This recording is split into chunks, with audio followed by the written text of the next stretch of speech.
Salut tout le monde, bienvenue au Petit Guide.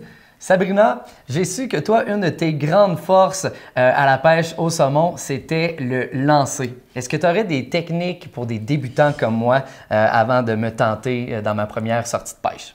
Oui, ça va me faire plaisir de te montrer un petit peu là, la pêche à la mouche, ça ressemble à quoi par rapport au lancer. Donc, c'est sûr que oui, la pêche à la mouche, c'est une technique qui s'apprend, qui se peaufine. Moi encore, là, ça fait 10 ans que je pêche à la mouche, mais j'en ai encore beaucoup à apprendre. Donc, c'est comme un défi en continu.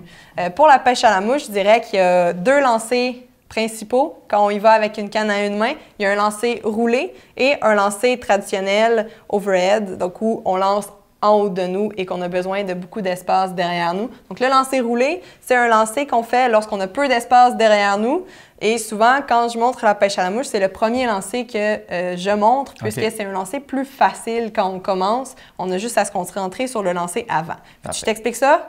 Je suis prêt. Vite fait. Je t'écoute. OK. Donc, premièrement, quand on tient une canne à mouche, c'est important de ne pas la tenir très serrée. Pourquoi? Parce que si je te demandais de serrer ta canne de même, là, juste pendant une journée de temps, sans faire de mouvement... Ça se peut que le bras soit fatigué. Exactement. Tu ne veux pas te ramasser avec une tendinite à la fin, c'est pas ça le but. Il faut que ça reste agréable et détendu. Hein? On est dans un bel environnement, on se détend. Ouais. C'est tout le temps comme ça qu'on commence. Donc, on met le pouce ici sur le dessus et on va pouvoir venir pincer la soie avec notre index, qui fait en sorte qu'on va être capable d'effectuer notre mouvement sans que la soie glisse. Pour faire le lancer roulé, là, je vais juste faire une démonstration en tenant le fil. On amène doucement la canne en position 1 heure. Là, la soie, elle serait toute étendue, donc elle reste dans l'eau à ce moment-là. J'attends que la soie va passer doucement en arrière de moi. Une fois qu'elle est là, je fais mon lancer avant.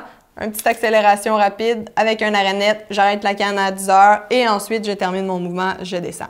Donc j'effectue mon lancer roulé, j'amène ma main à mon oreille, canne en position 1 heure, j'attends, je fais mon lancer et je descends. C'est vraiment le lancer roulé. Super. Tu peux t'imaginer un petit peu quand même? Oui. Oui? OK, c'est bon.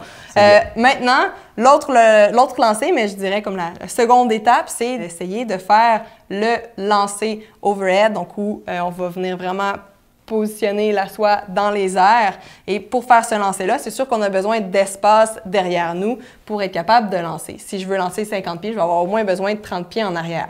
Donc, pour faire ça, il y a un petit peu plus d'étapes. Il y en a 5.